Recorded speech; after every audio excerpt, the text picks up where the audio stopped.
Hey, what's up, everyone? It's Loki Orin, and we're back in Darkest Dungeon 2. And as you can see, we're in a different profile. Joining me is my longtime duo companion, Rowan. Say hi, Rowan. Hello, hello. I hope you can't hear my squeaky chair in the background, but we'll find out. So, We'll fix it in post, or we won't. It won't be a big deal. we But won't either fix it way, in post. we are yeah, we're never gonna fix it in post. Uh, we're gonna spin up a duo run here, driving on Rowan's profile because he has the full Duelist and Crusader unlock, and I am apparently too smooth brained to figure out how to start the stupid thing. I mean, So yeah. So some of us also had the Force slash luck to be off when this all came out, so I was able to not have to work and be able to just yeah, grind out. rookie. Yeah, it was a rookie mistake on my part. So yeah, we'll this will be kind of a episode 0, if you will, where I'm getting to look at the full kits of the Crusader and the Duelist, and then we'll assemble a formation and rip into Ambition, right? Yeah, we were just saying beforehand as well. Kleptomaniac on Reynolds, bit iconic. No Warrior of Light, but I'm not feeling too bad about that deadly there. Yeah, no, So, this is let's go definitely on. this is definitely a canon Reynold right here. So So let's start with the Crusader since we're here. So first of all, love the model. That is yeah, the Crusader. That is a beefy boy. so I've had the opportunity to have a look at a lot of this, and I'll preface all of this with to say that there is a lot. We're following the new path system for things. So rather than it just giving the kind of like flat bonuses like you would expect on some of the other characters, it just says affected skills, and then these skills can be quite transformative. I would say Reynolds especially is interesting because you actually have some reason to maybe run Wanderer sometimes. So Interesting. yeah, we'll kind of go over it. So I guess we'll just go through his base kit. Yeah, let's do it. So So smite. Yeah, so I immediately just see smite 5/7/7/9, like an extra damage when combo. So this is just like kind of like Man of Arms, kind of like Hellion's Wicked Blow, basically. yeah, not too far. I look at this. Obviously, it's coming from the old game, but like it's slightly tweaked. I found it to be just consistent. Unfortunately, I don't. Well, this one is changed in two of the paths, which I guess Okay. we'll cover when we get there. Um, but yeah, just a steady beater, like you said, a lot like Hellion. Obviously, being Gotcha. locked to the front lines is upside downsides. It doesn't have much reach. It's not like Crush, which can hit the third rank. So it does mean that if this is your only move that you're packing, the Crusader would need help hitting those back ranks. True, but on the other hand, that was always kind of what the Crusader was, unless you were doing like a Holy Lance or whatever it was called in Hmm. Darkest Dungeon 1 build. Like he was a frontline fighter. That's what he is. So yeah. What's I that? guess it warrants saying the kind of like landing card for it. Forge in the Fires of Holy War, the last of his kind, front rank. So obviously, yeah, that blends in with Yeah. that. Durable burn support. The support will be one we'll come back to. Wait. So you just pointed that out. Burn. Yep. Okay, You'll, that we're gonna have to unpack because that yep. is already extremely interesting to me. So let's go to his second skill and kind of run Yeah, through these. that's why I was mentioning it on one of those formations. It's we'll start to see the burn when we hit the aggressor path. This is where it fully Gotcha. comes into it. So next up, stunning blow. I'll take this one. So mirroring smite in terms of where it can hit from and hit to, 3 to 5 damage, so a bit less, and you stun when the target is comboed. And when you upgrade it, you boost the damage a little bit, gain a bit more crit, and you also remove both strength and crit tokens. What do you Wow. think? So it's weaker than the Darkest Dungeon 1 version, but that's just Yeah. because that stun was more common in Darkest Dungeon 1. But it's still like it's if you have any sort of reliable combo point generator, Reynold is just going to be turning off bad guys. The removal of the strength and crit on the upgrade feels sort of like it's nice. It's definitely not bad, but Yeah. It, well, actually, I guess it removes it regardless of whether or not it's stunned. So actually, on second look, that's actually pretty decent. yeah. Has some merits, particularly in something like Ambition, where those crit tokens are relevant. To, Um, to me, the upgrade is like probably one of your last upgrades you get. It's not like Yeah, something where like Smite, you would want the upgrade to boost your base damage to benefit from the 50% more. Like to me, the selling point of Stunning Blow is the stun.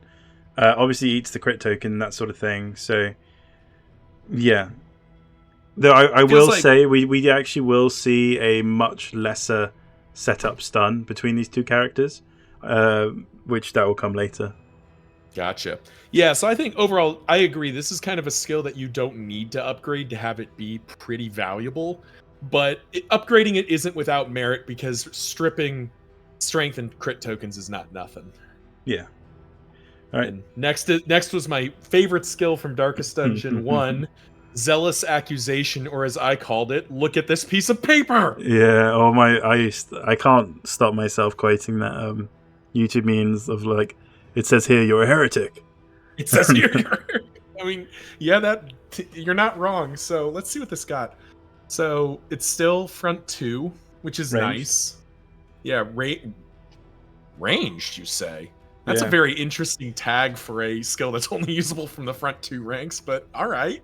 1 to 2 damage, 5% crit, but 2 burn and put a combo point on. The upgrade just increases combo point probability and the burn damage. So, so you're dealing effectively 1 to 2 damage plus 6 over the next 3 turns, or not 2 to 3 and 9 over the next 3 turns, plus the combo point.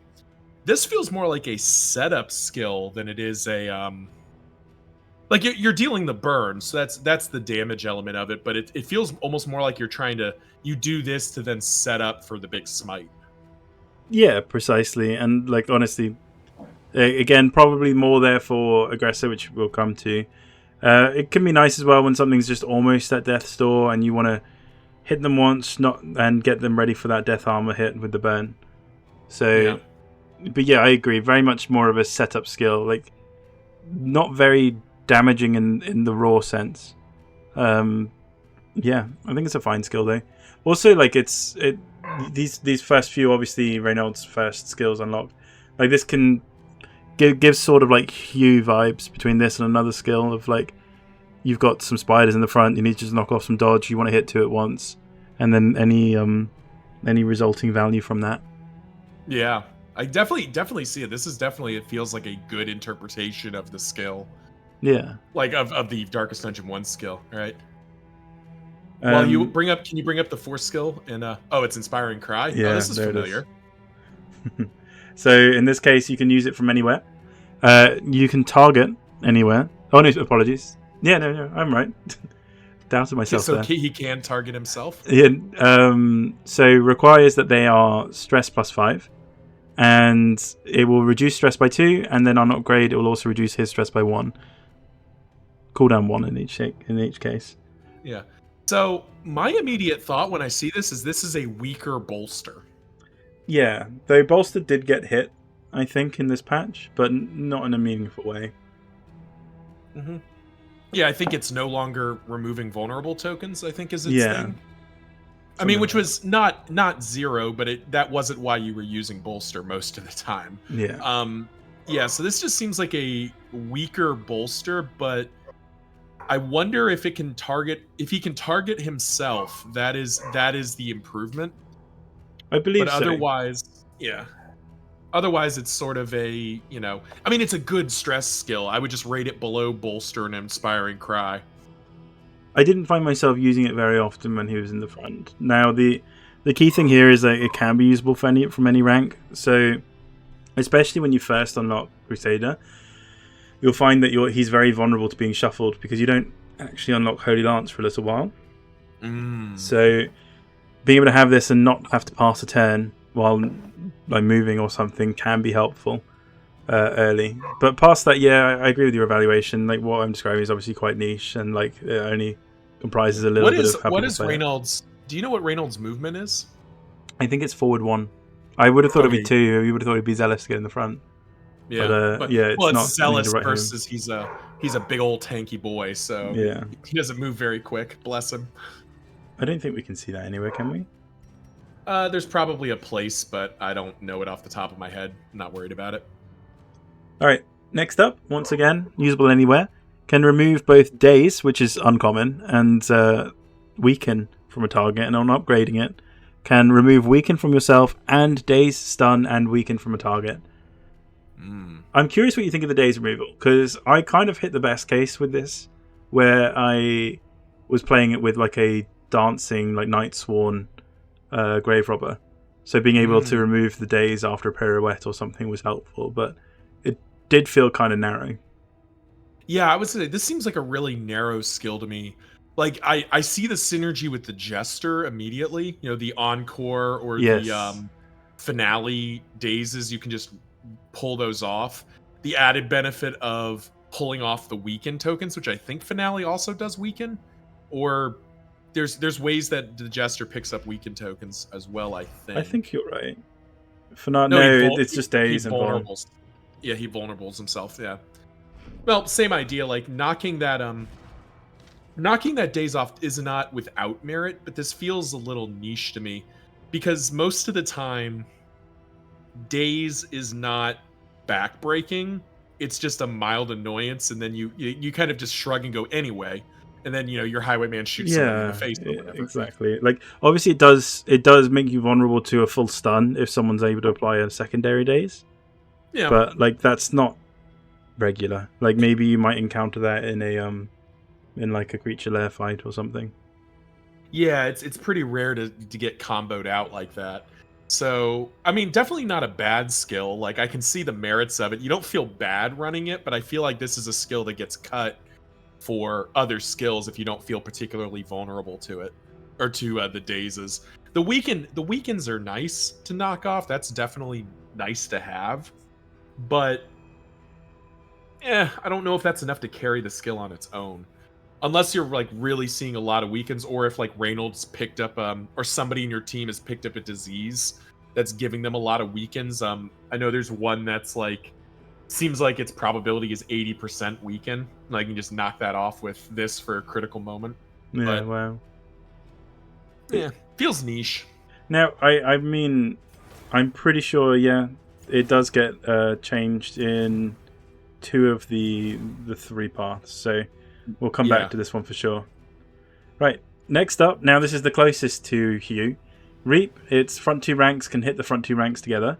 It brings back the healing received debuff, which was, I think, in very early Darkest Dungeon 2. And then on upgrade, boost that damage. It gives you a self-heal when they are comboed, and the healing received debuff is increased. Yeah, what do you think? So the healing received may as well not be there. There are enemies that heal themselves. They aren't very common. Yeah. And that just does not feel like it matters. The self-heal 15%, which on Reynold here will be 4 or 5. I forget if Darkest Dungeon 2 rounds up or down. Is not nothing on a combo point, but like, yeah, I mean the real gain of this is the healing yourself and hewing to 2 ranks, because otherwise, why not just smite for more damage? I mean, I will say, I can't remember if the heal stacks if both your targets are comboed. So that could be up to 30%, but it's something to maybe see if we end up. If we have the opportunity with a double combo point, which I guess you can set up with Zealous Accusation, you can double combo point. So that might be relevant. That really is his survivability, which is sweet. But yeah, the healing received may as well not be there. As far as I'm concerned, there's not. I'm trying to think. General doesn't heal. Librarian only heals if you've really screwed up. The Leviathan doesn't heal. When you're getting overwhelmed in cultist fights, when there's worship and such, that would be a way of trying to mitigate some of that. There we go. The regen effect of the cultist heal. But even then, you're talking about, instead of healing 10, they're healing 7. Like, yeah. It's one of those where it's like, again, I think you're correct. Like, it may as well not be there most of the time. Worthwhile being aware of, but I think this would be a skill I would upgrade. I think having the self-heal options is always powerful. Again, like looking at, like, say, Crush on Man-at-Arms. Yeah, I think, definitely agree with that. just the I don't want to fall too far down the rabbit hole. The healing received rather. It's meh, but the skill itself seems fine. I imagine they didn't even bother docking damage for that because they're like, oh, we're just putting it on because like yeah, it doesn't feel like they really docked damage for it. If anything, the damage on this AoE skill is kind of push. Can you jump over to Grape Shot Blast real quick? Sure. Because this is 4-5-5-7. What is Grape Shot Blast? 2-4-4-6. Now, so Grape Shot, you do get strength when you upgrade it. Sorry, when you're in the which path is it? Sharp shot. It's sharp. Yeah. So with Sharp Shot, it's definitely improved. That's definitely true. But you think about it's what did I say? It was 4-5-5-7 or something. Now this is Grape Shot Blast. It's Grape Shot Blast is ranged, and it can be used from further back. But it's a stronger Grape Shot Blast and comes with a stealth heal instead of a strength token base. So yeah, I think this is. I think it's a fine skill. I definitely don't feel bad having this on my bar, but it's about the raw damage output it's putting out more than anything. Especially when you have Deadly and you have a 20% chance to crit. Oh yeah, for sure. Well, this isn't going to be your regular run. I think. I'm looking forward to seeing what it's going to be. This is Smack Boy, Reynold. Good lord. All right. Next up, we're hitting Battle Heal. Now, I'm pretty sure this changes in a later path as well. Yeah, I'm sure it does. You'd expect? No, you're good. Don't worry. 20. Just for anyone who doesn't know, I'm completely across the pond from Loki. In terms of I'm in the UK, he's not. So yeah, we do get a little bit of latency. Yes. So heals target 20%, requires them to be below 50%. This is a limited use and cooldown heal. And then when it's upgraded, it will guarantee heal yourself 10% and the target 25%. It reduces the cooldown to 1 and still 3 uses. Notably, it only requires that the target has to be below 50%. So you're always, as long as you're damaged a little bit, you're always going to benefit from that self heal when upgraded. What do you think of this one? Wow, this feels strong. This feels a borderline gross. Like, I'm thinking about the other healing skills in the game and where this ranks. I would put this is comparable to Battlefield Medicine, which is also 3 uses but doesn't have a cooldown and removes dots instead. Yeah. But it heals for a little less than Battlefield Medicine does, if memory serves, but not by a lot. Yeah. Because it's 2025. Battlefield Medicine is it is 2025. So this is it has the slight cooldown Malice, which is brings it down a little bit. But I would probably rate this over Battlefield Medicine a lot of times because it's usable at 50% when most healing skills aren't, and it's just straight up targeted. Like, this is way stronger than the heal was in Darkest Dungeon 1. Yeah, 100%. That was token, pretty much. Like, you got the odd build that made use of the Battle Heal in Darkest Dungeon 1, but yeah, obviously, your average kit, Wanderer would require you to be in the front too. I think Banneret might change those positioning requirements. We'll find out. But yeah, 100% agreeing. I do think this actually ranks quite high up on the heals. I'd rather have a battle heal than a weird reconstruction. That's for sure. Oh yeah. This is easily better than weird reconstruction. Honestly, I prefer it over the Vestal heals because I like not needing setup other than they are, in danger. I don't know how I'd compare it to Divine Comfort. Divine Comfort is pretty okay. But yeah, I'm a fan of this one. Yeah, big fan. That is an incredibly strong skill, especially just for him just having it. No setup, no required. This is one that you don't even have to upgrade it to feel like you're getting a ton of value out of it. But the upgrade is nuts. So yeah, probably a medium tier requirement for upgrades. When you're trying to get your first mastery point upgrades, you're thinking, okay, well, what's making my comp tick? This is one of those little luxury things on top where you've beaten your first little run and made it to the second in, and now you're starting to feel a lot more solidified in terms of defense and reliability. Yeah, for sure. Yeah, and that is nuts. Bulwark of Faith, 2 block, 2 taunt, 2 regen. Hmm. Why? Why did they push this skill this hard? You'll Holy actually see shit. something a little bit later. I'm just going to jump to it. I think Yeah. it is. Oh no, I think it must be in another path. There's one of these where you can actually push your regen onto one of your allies. Okay, that's probably the Templars. I think the Templars path said something about passing stuff off to allies. Yeah. Yeah. We'll see. Okay. So I'm just gonna go. I'll go on record right now. This skill is going to get the nerf bat. There is no way this skill can stay the way it is. Like this is absolutely insane. So you're getting 2 block, 2 taunt. That's great, but you're also getting regen 2 for 3 turns you're regenning 2 a turn. Yep. Now that I've spoken in the past that I don't think the regen is very good because it's not a lot, but to get it on a skill that's not spammable but close to it. I mean, you got to wait 2 turns, but like on a character that's got a lot of HP and is looking to tank, this just feels really strong. Yeah, it reminds me a little bit of the Flagellance. Is it more or the one where he taunts and then gets healing back? Like you're kind of providing a similar thing here, where you're taunting and then you're providing the mitigation for that taunt with regen and the block tokens. It's very, very good. Yeah, I think this gets the nerf bat. It might be okay because of the cooldown too, so it's not as spammable as Retribution is. Because that's the skill I'm comparing this to is Retribution. You're trading out the riposte for regen. But like if you just need a tank, like Reynold is going to stand there, and if they can't kill him in a single hit, they're not going to kill him. Like, no, he's just going to stand there. It does warrant saying there's not really much availability of block plus tokens with Reynold. So while he certainly can tank and he's going to be able to tank and then recuperate, you're not going to get the raw damage mitigation that you would see in, like, say, a Man-at-Arms.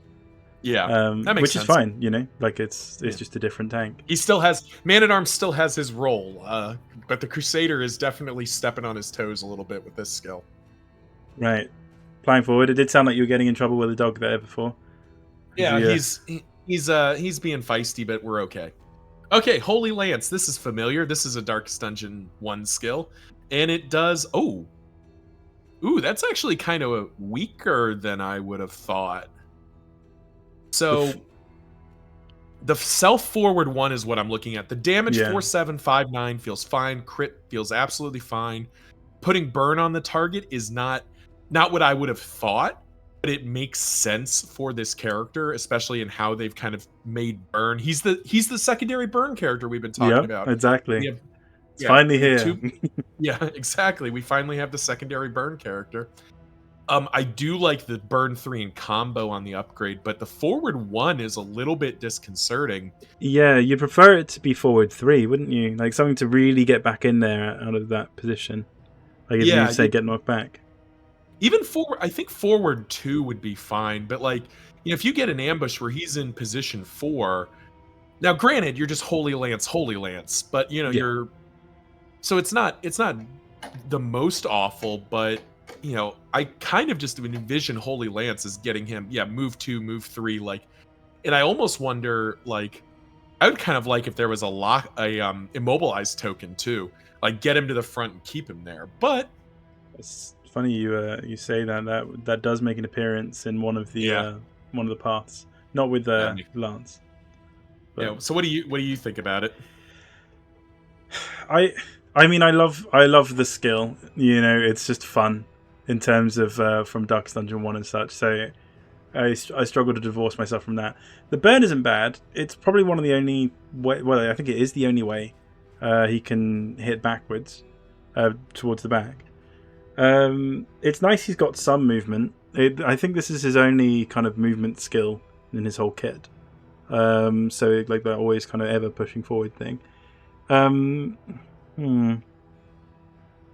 Yeah, I think like I struggle to think of when you would want Holy Lance on like an opening instance because he's not a very fast character. So if you've got like some sort of dance comp, he's probably going to get moved to the forward front before he gets there. So when I see Holy Lance, I think of it as a movement skill, which is why I'm a bit disappointed with the only forward 1.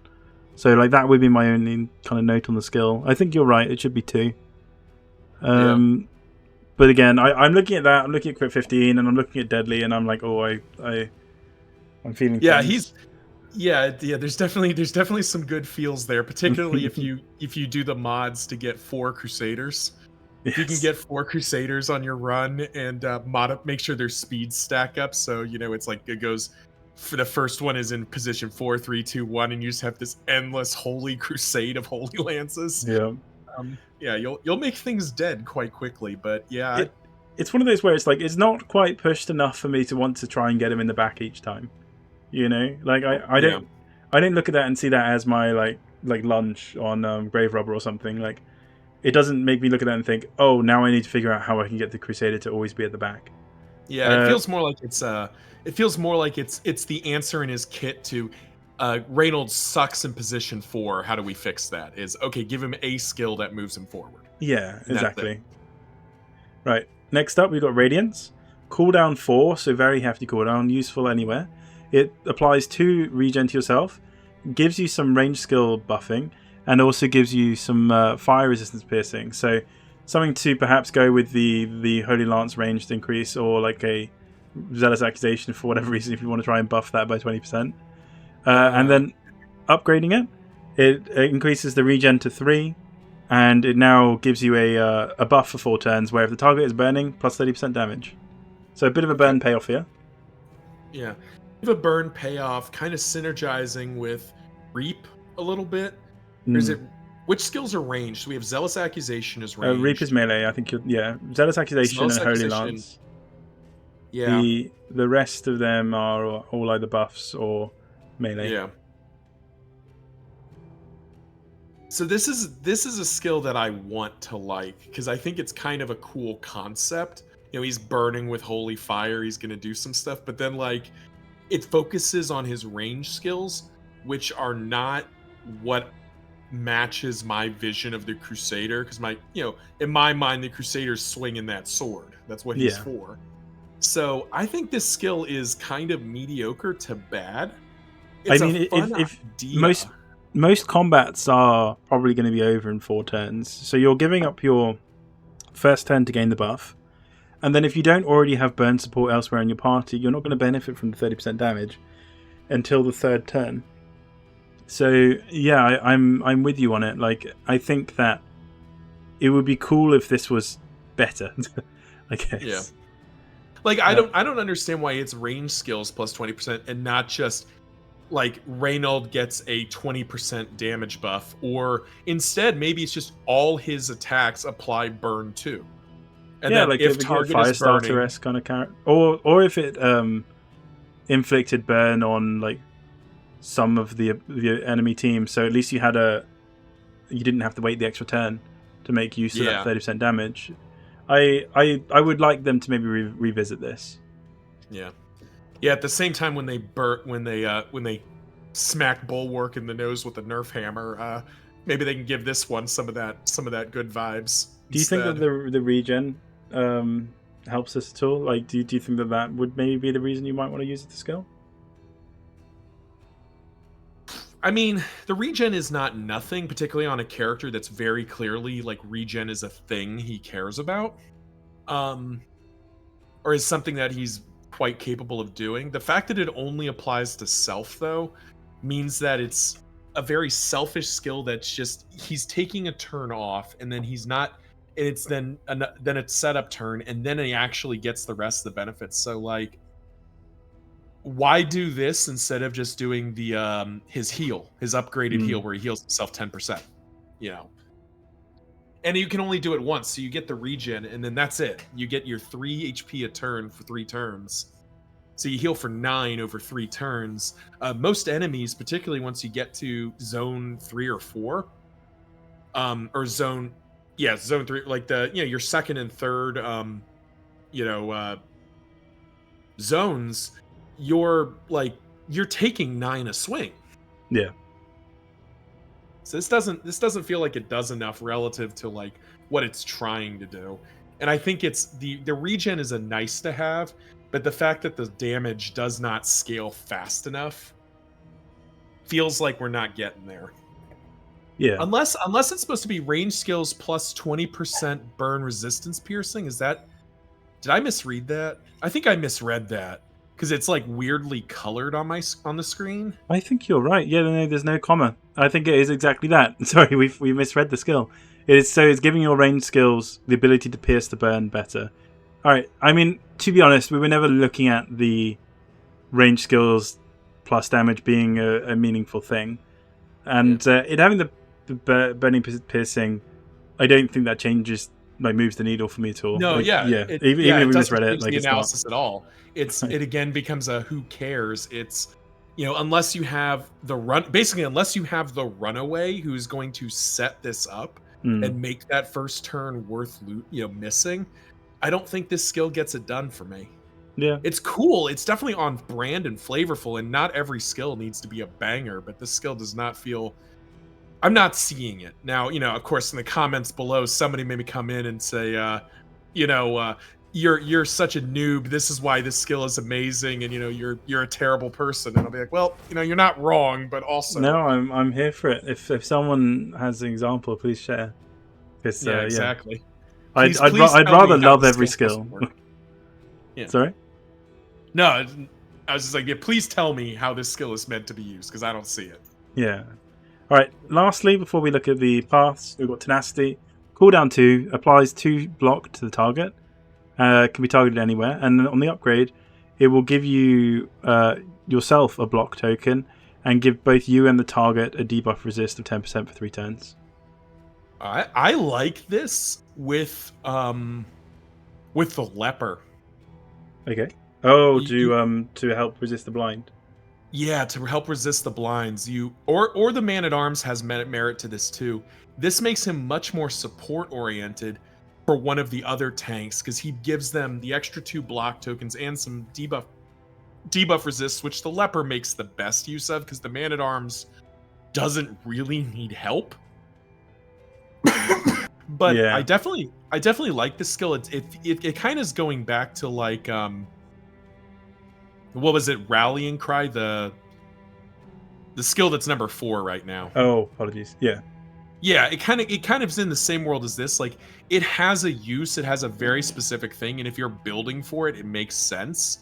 But I don't know that that's a skill. I don't think Tenacity gets picked at a lot of it's definitely not a first round pick, if I can use a sports analogy here. No, exactly. And I think, like, unfortunately, it having a cooldown doesn't mean it means that you can't spam it every turn.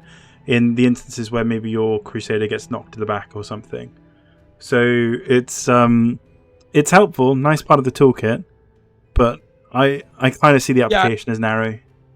Yeah. Well, so here's the thing. Let me ask you this: if we changed cooldown 2 to cooldown 1, does that make this skill suddenly much better, like much more viable?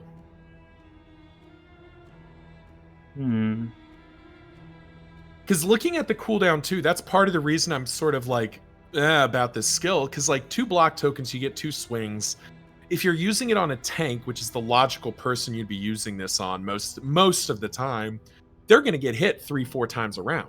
Yeah. So it's just like you're not going to be able to shelter a character for very long. Now you can keep the debuff resistance up basically forever, so that's not nothing. But like, other than some narrow use cases, like I'm thinking about the Dreaming General, when it queues up for the Waking Dead, Tenacity has the benefit of being like, okay, I know the 2 people that are getting Waking Dead. One of them's Reynold, who's can protect himself, but the other's my Plague Doctor. I'll hit the Plague Doctor with Tenacity and cut the damage from Waking Dead in half. That's a use case. But that's 4th round pick kind of material. That's, we need a role player for a very specific thing, and we're going to keep it around for that, but we're not going to pay them millions and millions of dollars for it. I think you're right. I think this is perhaps a situational pick that you would maybe swap into in a fight where you might know that there's ample shuffle, or you know that the back lines might get hit more regularly. Yeah. Very much agree. So that covers his kind of core kit. I think it warrants saying, like, just to identify some of the themes. that come out of this. Like, we're seeing the light application of burn, but outside of Radiance giving like burn payoff, it's not very large at the moment. It's just present. And he is a character where at his kind of base toolkit, when you're looking at your first 5 skills that you would acquire, you're benefiting from combo but not really able to apply it. Oh no, that's wrong. Zealous accusation does. Yeah, and then you've got some light tanking. So you pointed out something I think is very interesting here. His base, he kind of strikes me as similar to the Grave Robber here. His base kit, his first 5 skills are probably like some of his best skills. Like that's the thing with the Grave Robber for me, is typically like a lot of runs you don't need like the back half of her skill kit because it just doesn't matter. Like pick to the face, throwing knife, poison darts, absinthe. Yeah. What else do you need? Yeah. Like, now granted, if Rallying Cry was instead replaced by the heal, like there would be almost no reason to ever swap his kit because that's a fundamentally strong kit for him. He's very self-sufficient. Like he's making his own combo. He's taking advantage of the combo. He's stress healing. He's healing, and he's sort of just playing his role. And so his tanking ability adds this. I feel like is more moderate than say like a Man at Arms or some such. Like, and he's also not as when I compare him to like say a Poet Leper tank, he's a bit more interactive. You're not just withstanding solemnities over and over. Like you are actually swinging out, trying to hit things, and throwing out your Bulwark of Faith and getting some taunt out. It's but he is very also. I would say he's a bit more vulnerable to being moved when you're trying to tank, unless you're just packing Holy Lance. But then you're like limiting your number of skills. Yeah. Feels like he has a very like Holy Lance is a pretty strong skill tax for him. Yeah. Right. Shall we move into the paths? Yeah, let's do it. So, firing off with Aggressor, we've got Flame and Damnation. A front rank fighter who cleanses and slays with Holy Fire. So, our change skills are Smite, Reap, and Tenacity. So we'll just blast through those. So Smite goes from benefiting from combo to boost the damage to instead benefiting from if the target is burning to gain Execution 1 and then Execution 2 on the upgrade. I think the base damage has been upgraded a little bit as well there. That's 7 to 10. 5/7 to 7/10. I think that's right. I think it was a little bit lower on the upgrade. And then also a stress heal if you land a killing blow. Now, that is... where's that coming? Yeah, sorry, apologies. That is, I believe, independent of if they're burning or not. Yeah, that's how it reads to me. Obviously, it also doesn't matter if Reynolds is at 5 stress or not, which you will see in other like stress heal moves. What do you think of this? I'm just hearing Sabaton in the back of my head right now. I'm just hearing the Last Stand playing because this is like that is him in a nutshell here. He graduates from just doing big damage to he is just going to smite every turn and going to kill everything that gets in his way with this. Execution, namely Execution 2 being like that kind of sweet spot. Yeah, Execution 2 is gonna you're downing anything but the biggest of the bad guys. And all it takes is them burning, which A, Reynolds can do himself, but B, you just pack a Plague Doctor with Magnesium or your Runaway. Like, what I'm seeing here is Reynolds and the Runaway have this weirdly, like, synergistic combo between them. Even though those are, like, that's the newest character to Darkest Dungeon and the oldest character to Darkest Dungeon have, like, this really tight interplay. I think the gain on Killing Blow, -1 stress, -2 stress, this is another skill where I look at that, I'm like, there is no way this survives the nerf hammer. Like, I would expect, like, if it said 50% chance, -1 stress, or, 25% chance, -1 stress, -2 stress, this skill is still amazing. Yeah. Like, the fact that it's guaranteed stress heal and there's no requirements, like, you know, and the thing is that it's not like Reynold hits like, it's not like he hits softly. You're talking 7-10 with a 10% crit chance and execute 2 on burning targets. Like, he's going to get killing blows. Reynold's stress is going to be permanently 0 because Yeah, he's just going to be killing stuff. and it's interesting as well because like it starts to open up the questions. Like, okay, well, what things would I normally discount because I didn't really want to stomach the added stress it would bring. Like, I personally, now this is just me maybe being a bit risk averse, but I tend to just chuck a lot of stained relics because I don't want to deal with stress. Like, my everything has to be healed from above 5, and as soon as it starts getting like 4 and up, people start getting a bit nasty to each other, and it starts impacting relationships. Like, it's interesting in that sense that you could probably play a bit more risky with Reynold. Like, you don't mind if his stress starts getting up because he's going to get this nice big cathartic execution in the combat, and so he'll feel okay. So I was curious. Just so I went and looked at the hot fixes. And they rolled one out on the 13th. The first line: fixed an issue with aggressor smite, unintentionally providing stress recovery when killing a corpse. So like, yeah, they've already had to start like fixing this because he nukes corpses too. Anything he hits dies because he's hitting pretty dang hard. And oh, by the way, he's going to heal for 2 stress. Like, this is. I will say also, if you're running an aggressor Crusader, this kind of feels like a Mastery Point 1 upgrade. Because like, once you do this, Reynold is never going to need any more attention.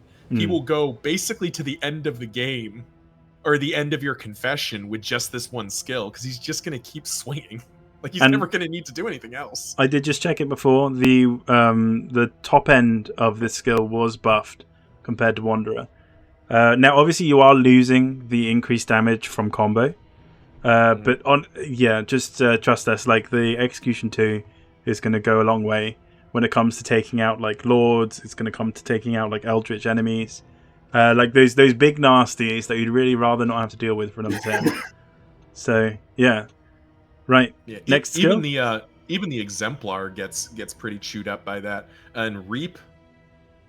So we are trading our self heal for a strength on upgrade, and we're also gaining execution 1 when target is burning. The damage is about the same. The healing received persists because it's obviously not really moving the needle. So yeah, losing the self heal, gaining execution 1. What do you think of this? I was going to ask you. Yeah, why don't you lead off on this? I'm curious what you think. Damn, he's making me go first. It's gotcha. The execution 1 doesn't really move the needle for me. Like, if the target's already burning, like, they were going to die the next tick anyway, so I don't really care about it. The gain on killing blow, I guess, is the more interesting thing. Now, again, like the self heal, it'll be interesting to see if this stacks. Like, kill 2, do you get 2 strength? We haven't really seen much of Reynold self buffing in terms of providing himself tokens, so that in itself is good. I don't dislike the skill. It's a little bit weird though, because your only kind of frontline burn applicator is Zealous Accusation. So are you dropping like Stunning Blow or like probably the Cries to get Reap? Then you've sort of got 2 skills which provide like a similar kind of niche. This one doesn't excite me as much as the Smite upgrade, but I think it would depend on availability of buff tokens. Like, if we think we can like build up to something massive with the strength, then I would be more interested. Otherwise, I don't know, this is like a 6 out of 10, 5 out of 10 for me. What about you? I think that's a pretty I'm pretty in agreement with that. I would actually probably say more like 4 out of 10. Yeah, fair. And the reason is that, because you raised the good point of gain on killing blow strength. That's not nothing. We were just talking about how Reynold is like in this mode is is going to be your striker, your killer. But here's the thing: how many fights are you downing something quickly in order? Like, how many fights is Reap going to get you the strength token, and that's going to change the game for you? Like, I think about like the Fodor, like this is kind of nice if you can finish off the goats with it to then bring the strength token down on like the Lord or like the Milkmaid things or whatever. Forgetting their names right now.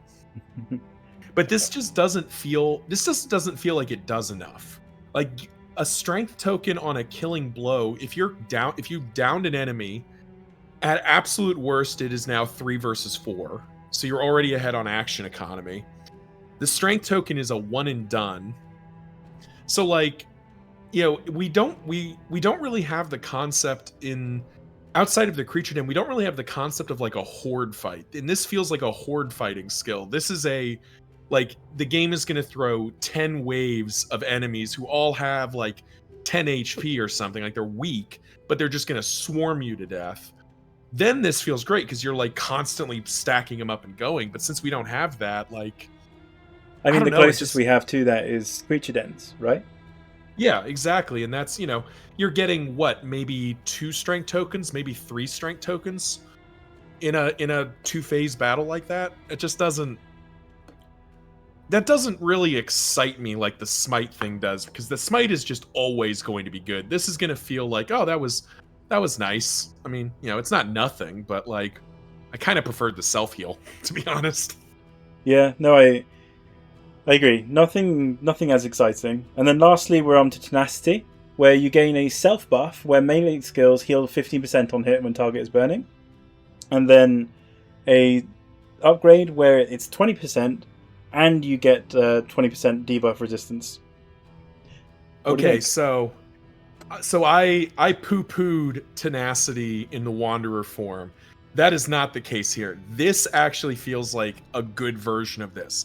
I actually think you're mixing this up with Radiance. Radiance is still. Oh, I'm mixing it up with Radiance. You're right. What was Tenacity in Wanderer? Tenacity was the one which, well, I'll show you.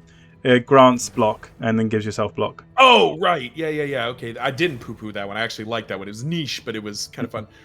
I like this. This is the kind of idea of what Radiance is going for, but this actually does something for me. Yeah. It sucks to take a turn off, but Reynold has 2 speed, so reverberating readout exists. Like there are ways to get extra actions, or you have like a jester with encore. Excuse me. So this feels like an actual good buff. You throw this on turn 1, and then then your runaway pops burn on something, and then Reynold just heals to full because he's just going to keep swinging. Kind of like Radiance, it requires a lot of setup to get a lot of value out of, but its payoff is a lot more tangible to me. Like healing for 20% on Reynold is healing for 8. That's a hit basically. Yeah.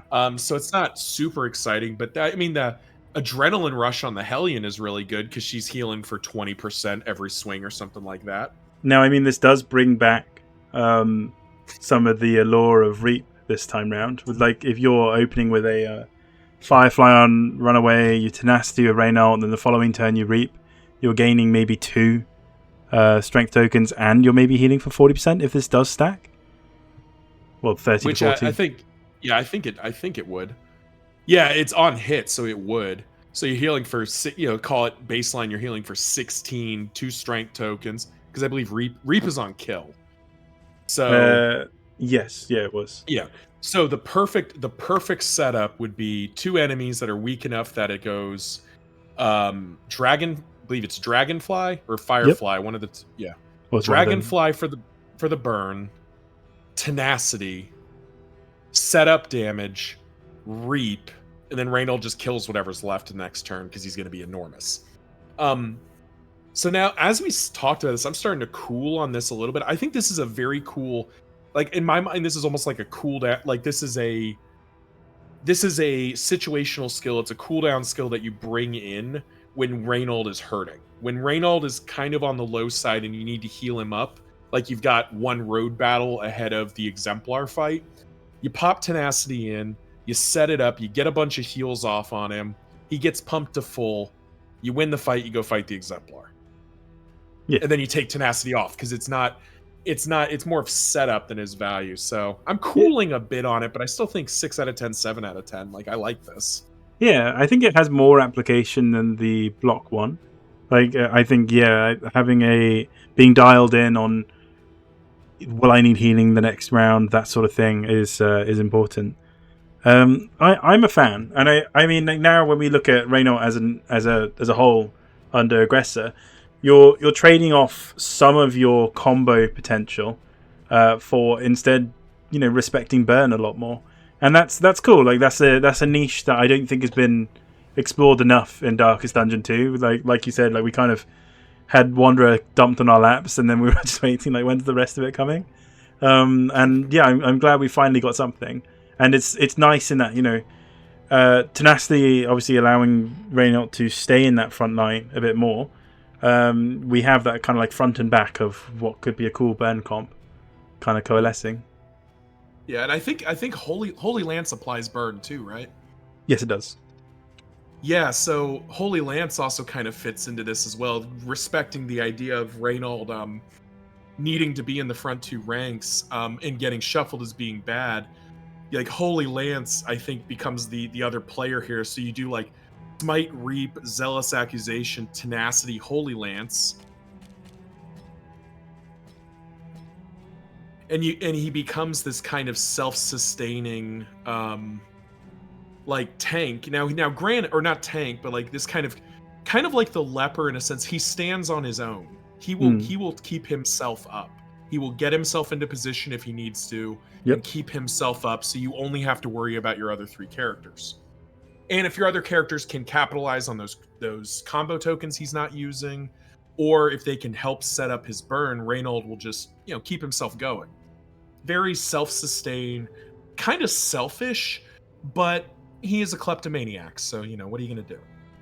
Yeah, I think it's a fun one, and like it's something that I did briefly try out, but part of the reason why I have everything unlocked is because I've been very lazy and just been doing denial runs lately, which we're hoping to remedy soon. Right, next up, Templar. Let the blades rain upon me. I will not fall. A self-sufficient defender who protects allies while regenerating injuries. So again, Smite being changed up, Rallying Cry, and Tenacity. So we'll fire into Smite. He's again gaining a bit more damage on the top end, but he's losing his damage bonus when the target is comboed. Instead, now when the target's comboed, he gains a stress heal, going up to stress 2, where an upgrade.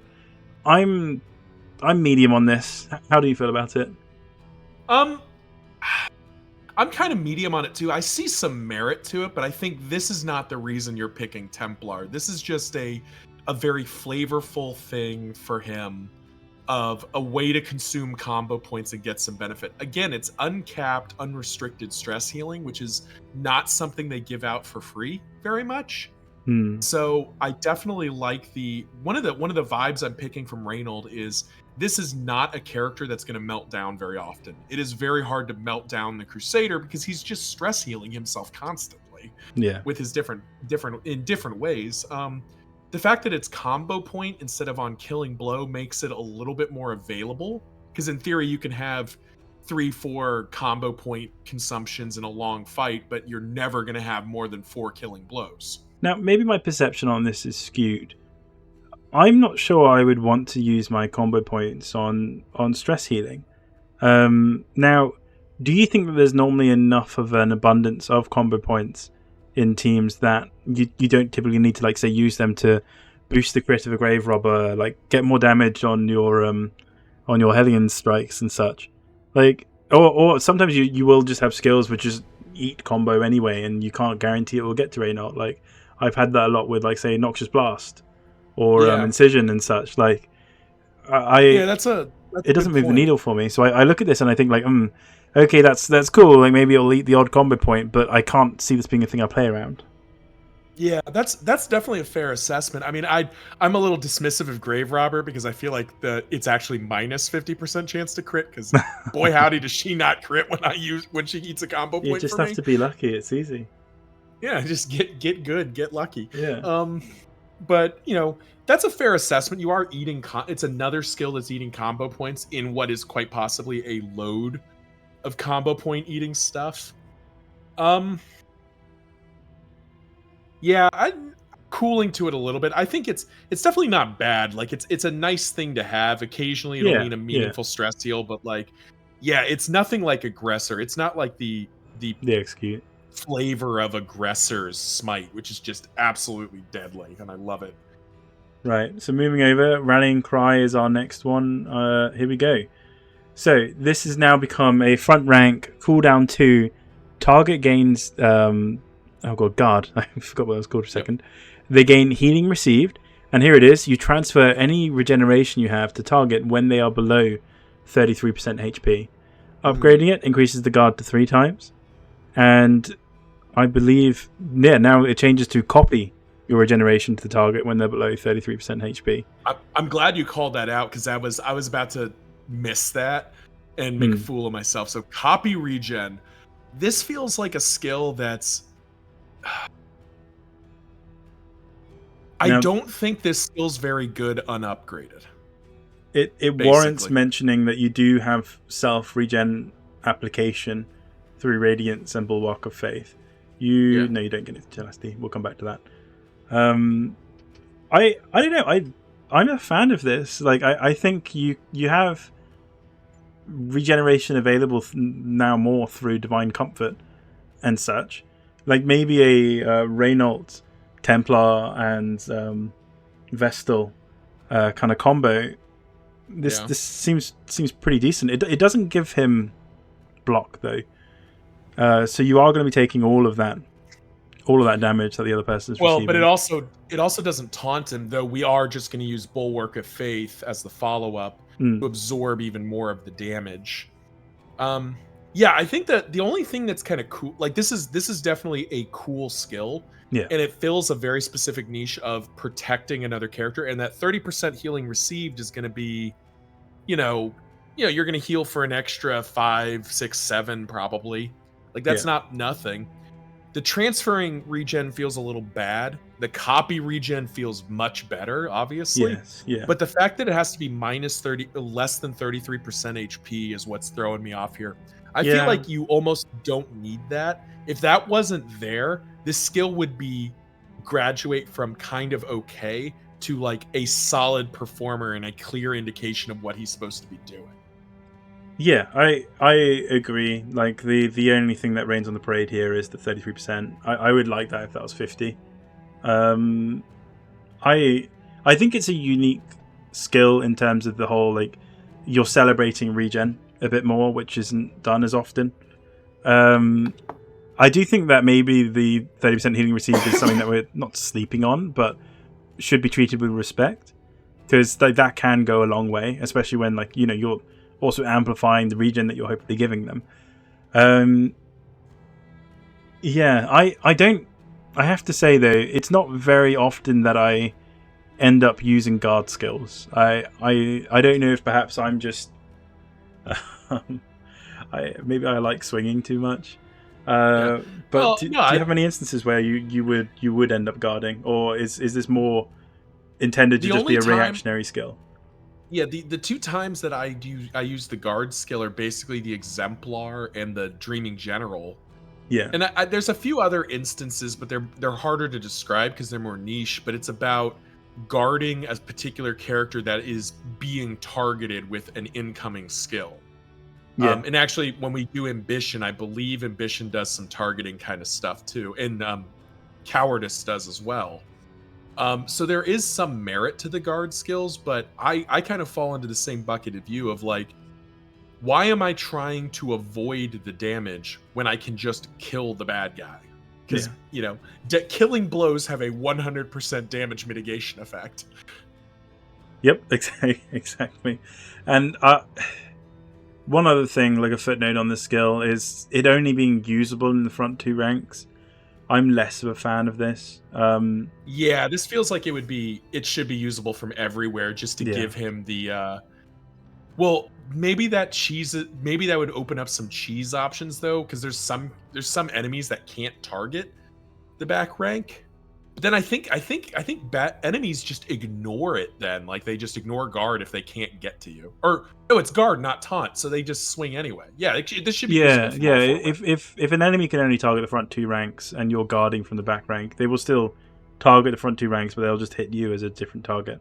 It's like a target replacement effect rather than a targeting. Yeah, this should be usable from all 4 ranks. That's silly. That's a quick fix though. That should be easy. Right, and then next up, Tenacity. Again, front 2 ranks, cooldown 2. It gives you 2 block and then this healing received buff. And then the upgrade now gives you 3 block and 20% debuff resist and 50% healing received. Whew. Now, you do lose your ability to target other people. So you're maybe being a bit more selfish on this, but 50% healing received is huge. Yeah, Like, that's a lot. Yeah. Yeah, I think we were saying like his skill heals for 25%. On Reynold, that mean it would heal for 10. Now it heals for 15.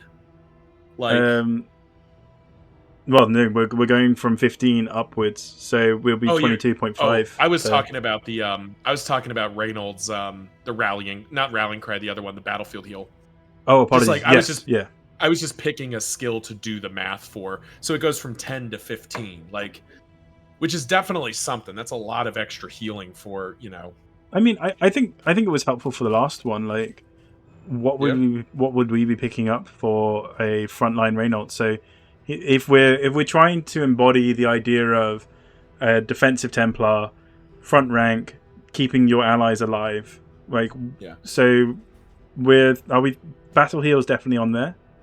Battle heal. Let's put Rallying Cry on, because Rallying Cry and Bulwark of Faith definitely come along. Yep, agreed. I think Holy Lance still comes along. For positioning, yeah. Because, again, it's kind of a tax. Like, you just have to pay it. And then, like...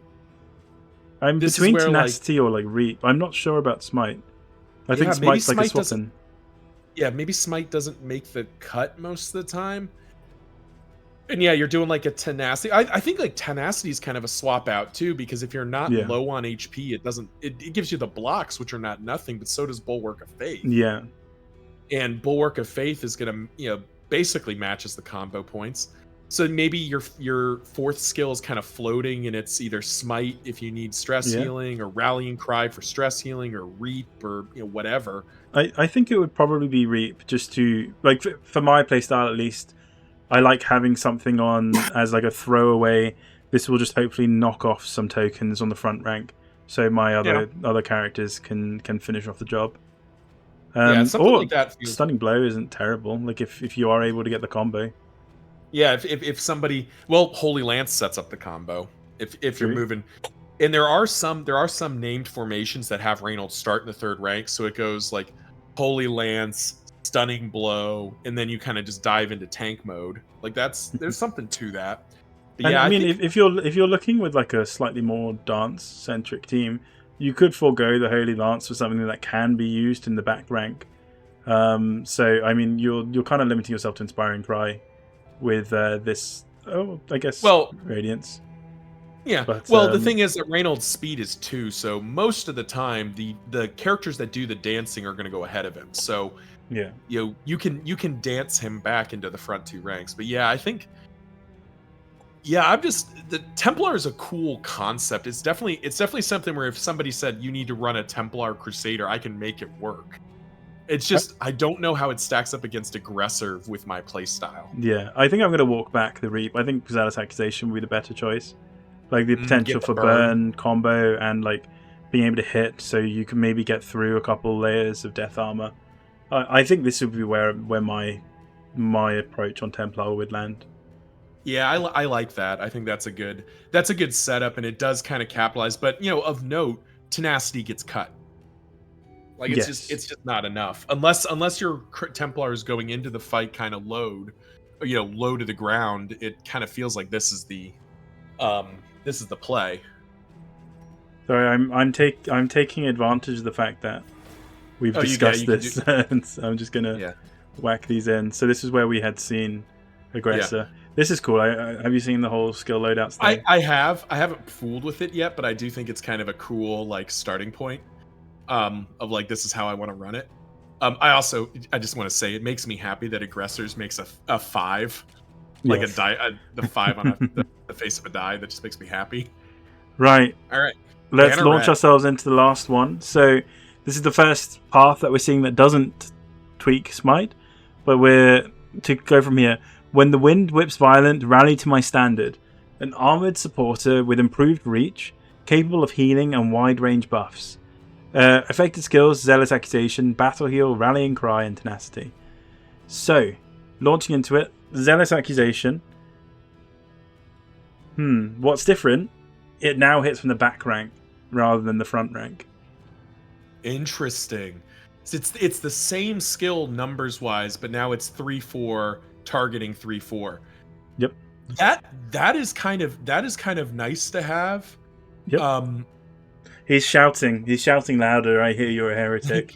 Yeah, this says you're a heretic from the back. He's just holding up the paper as high as he can. They can't read it from back there, I'm afraid, Reynolds.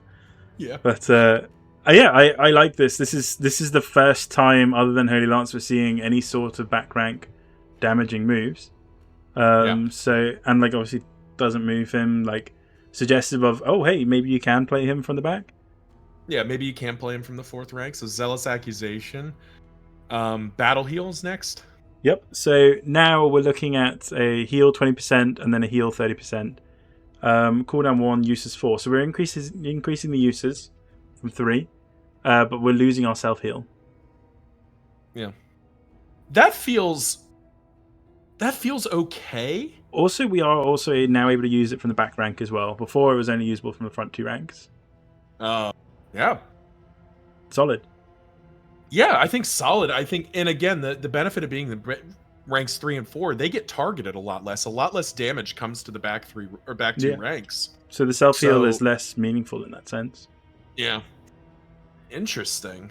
Rallying Cry? Moving forward. So now this is very interesting. Target on your team. Wait, no, this is the entire team is just locking it down. I had missed that the first time. So the entire team gains what's the name of this? It's the stationary buff. Or debuff, Immobilize. Is it everyone or is it just a target? Am I misreading this? Look, there's lines between those dots. Yeah, go over to Battle Heal though. Aren't the lines there too? Nope. Oh no, you're right. So it just locks the team in place. Which is a unique effect. We don't normally have access to that outside of the trophy. Yeah, which is terrible because it applies after ambush. Yes. So this is a better version of it because you get into position and then you lock the team down. Now, granted, you can't permanently lock them because Immobilize lasts, I think, full turn. Yep. So you can't lock them down forever, but you can freeze them in position, which does have some fun, like with cowardice and with ambition both. There is some like forced movement where you get like sent to the back, kind of thing. Yeah. So this could serve to mitigate that, but we've made it this far without it. I think my analysis. There's also like some fun uses, like lunge open with Grave Robber into like another lunge, or like 2 point blank shots in a row with Highwayman. Like these moves where part of their balancing is the fact that they move you out of position to not use it the following turn. This can be fun and interesting way of playing around with that. So yeah, I'm a fan of this Rallying Cry change. Like, it's definitely more situational, but this isn't an effect we would normally get, and that's exciting. This is true. Yeah, that's definitely, yeah. I'm a little bit cool on it just because I feel like I've made it this far without it. Yep. But yeah, I definitely see the merit of it. It's definitely a fun concept. I feel like it could do a little bit more on the upgrade. Like, just the cooldown reduction doesn't feel like enough. I would love if it was everyone gets regen 1 or everyone gets a block token plus the immobilized. It would also be very on brand to the Rallying Cry. He's rallying the troops together. I'm wondering if that's on one of his trinkets, honestly. If I knew the way of finding that out quickly, I would put it up. But yeah, I agree. I feel like it would push it over into good if it did give a token. Yeah. Right. I definitely agree. All right, let's see Tenacity, this poor skill. So now again, we're giving the entire team a block token, and on upgrade, we are giving the entire team a block token and removing stun and daze. Again, entire team. I do like that. What do you think? I'm trying to make sure I'm not making a faux pas here. This feels like bait to me. Oh, okay. So the block to everybody is not nothing. That is cool. Like that is a skill that does not really exist outside of having all the armor on your wagon. So just being able to say everyone gets a 50% damage reduction for one hit, not bad. Particularly since he's likely to be going last. If you have like a misshuffle and you're about to take an exhalation from the seething sigh. Yeah. Tenacity cut the damage in half. Like, there's a panic button element to this that's not awful. Remove daze, remove stun. Let me ask you this, Rowan. How many times have you had more than one character dazed or stunned in a single round of combat?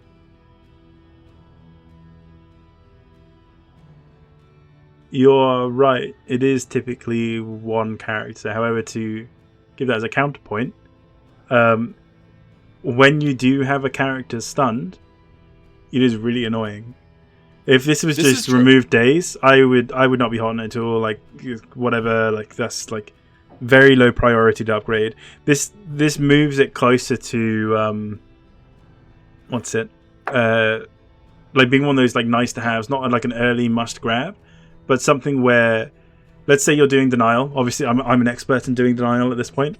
I've done it so many times unlocking these guys. This would be lovely to have. Like if I haven't managed to get enough poultices to boost my stun resist enough, like he's going last, so you probably already have that character that will be stunned or dazed or stunned.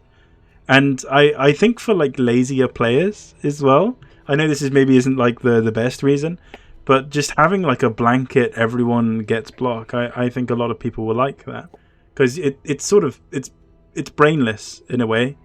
Like, cool, what am I going to do this turn? I don't really have anything that great. Tenacity is a fantastic flaw. Now it is on cooldown, so you're not always going to be able to do that. But I don't know. I'm going to come out the gate. I'm not going to rate this as something crazy high, but I would give this like a 6 out of 10. All right. I'm a little bit cooler on it. I think I'd be more like 3 out of 10. Ooh, but I will ice cold. I will give it this benefit. This is a skill I need to see in action. I would need to play 10 runs of Banneret Crusader and like feel this skill in action, because on the surface in a vacuum, just looking at it, this does not excite me. The block is not nothing, but that's the only part of the skill that matters to me. The remove daze, remove stun is almost never removing more than one token. So it's either removing a daze or removing a stun, which is great. Don't get me wrong. Removing a stun from a character is a thing. And I'm sure you can concoct scenarios where that matters. But it's not like there's a boss or a lair or something where every character gets a daze, or like the boss does something and every character makes a stun roll. Yeah. If there was, this skill would be out of this world crazy. Now, to take a step back on this, and look at Banneret as a whole, one thing which actually drew me to playing Banneret the first time is that the smite regains, through merit of not being changed, the 50% damage. So this is one of the harder hitting versions of Crusader through merit of that. So I also think like Banneret can kind of, I know we will tend to look at a lot of paths on other characters and go, oh well, this is just Wanderer plus with this. Banneret is probably the closest that comes to that in a weird way. You're gaining more reach from a lot of your skills being able to be usable from all ranks, and you're still able to keep that smite. This is the one that disregards burn synergy the most. So I feel like the Banneret would be the one that you would take the most if you're already providing a tank on your team and not going Templar. I kind of see where you're getting at. I don't like that in Banneret Zealous Accusation is back rank now, because it kind of like if Zealous Accusation was usable from rank 2 as well, I would feel a lot better about this. I agree. Banneret feels the closest to Crusader plus, like, or Wanderer plus. Mm. But I think for me, just again having seen this in a vacuum, I haven't actually played with any of these yet, so I don't know. Yeah, this is a I'm first look for aggressor. you. Yeah. Yeah, I'm aggressor all day because I can have other characters be ready to support Reynold as he just obliterates things. So I will say to address your concern over Zealous accusation, we have gained Reap as a skill compared to Darkest Dungeon 1. So Yeah. that does, you can still hit the front 2 ranks if that's an important thing. All right, just for the benefit of my skill loadouts, as I try and fill these up. If we were building this as a background banneret, Yeah. where are we So- heading? Are we dropping Rallying Cry, I'm assuming, or that's a swap-in skill? Battle Hill always goes in. No, I think Rallying Cry is either in the base kit or it's never used, basically. Like I don't see it being a swap-in skill. Let's put Rallying Cry in for the moment. Sure. Battle Heal is obviously there. Zealous Accusation. Does his Stress Heal do anything different? No, Stress Heal stays the same. It is usable for more ranks. Okay. So I think you put the Stress Heal in, and then you do like your third skill floats a little bit, but maybe you do like either Bulwark of Faith or Tenacity.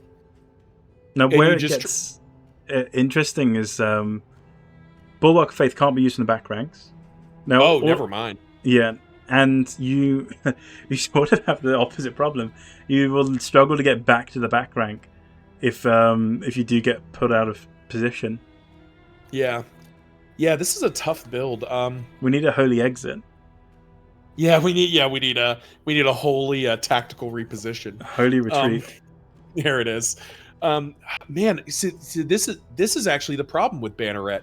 It wants to be in the back ranks, but it also wants to be. He's still a Crusader. He still wants to be in the front ranks. Yeah, like a lot of your skills are still front rank only. Like between Bulwark, Reap, Stunning Blow, Smite. Like these are all ones where like cool, I can make do. Now that's not to say that he's useless in the front rank. Like you can still Rallying Cry when it's off cooldown. You can still Inspiring Cry while you have a target. You can Battle Heal while you have a target. Which again maybe pushes me towards Tenacity as your final skill here, because if you get knocked out of position, you know at least you have options of Battle Heal and Tenacity before you really have to think about where you're going to get back into position. Yeah, like I'll say this: if you click Tenacity, this is rank 4 Crusader. He's going to live in rank 4 and he's never going to move.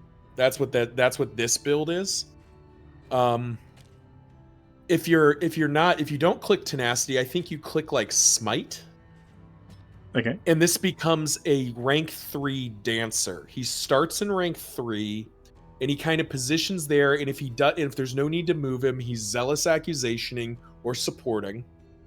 But maybe in that sense you would drop Inspiring, or honestly, okay, all right, maybe drop Inspiring, take Holy Lance, and then this is your dance team Banneret. Like you can lock people into position for the turns that you would like to. Like maybe you can really benefit from like that point blank shot, or like keeping Runaway there for Dragonfly or some such. Mm-hmm. But you're not afraid of being in the front because you have Smite. You're not afraid of being in the back because you have Zealous Accusation. And if you're in the back and you should really be in the front, you Holy Lance. Otherwise, you're battle healing when you need to. Yeah, I think the only modification I'd make to this is that Rallying Cry and his Stress Heal one. I think those are the 2 skills.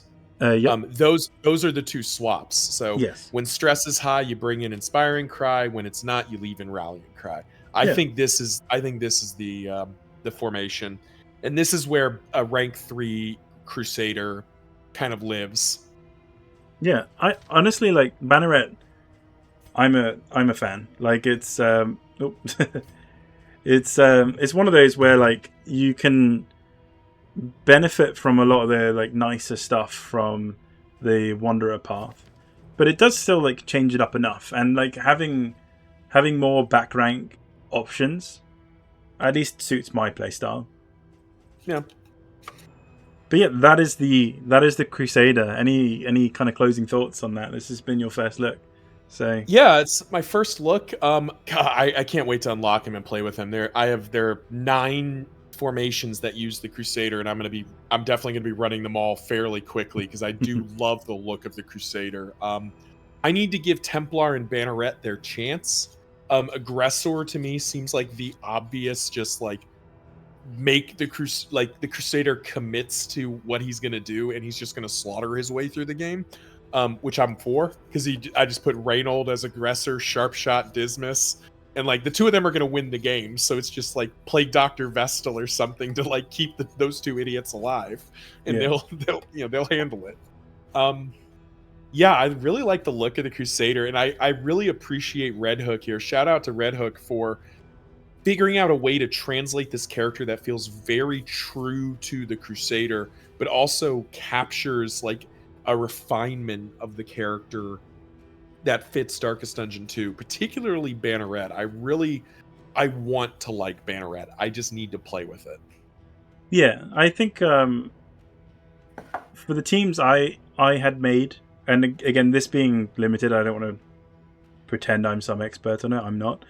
Banneret was the one that I drifted to when I wasn't certain I could keep Reynold in the front, and that happened more often than I would like. But I also, there was a point when I didn't have Holy Lance unlocked, and as a result, that made being in the back line a lot more damaging. So yeah, it's just something to play around with and think. Now, Yep. we do have duelists to cover. Do you want to just plow on, or do you want to take a quick pause here and then resume? Let's take a quick pause here. All right. Well, we'll catch you for the next one. Yeah, catch you in the next one.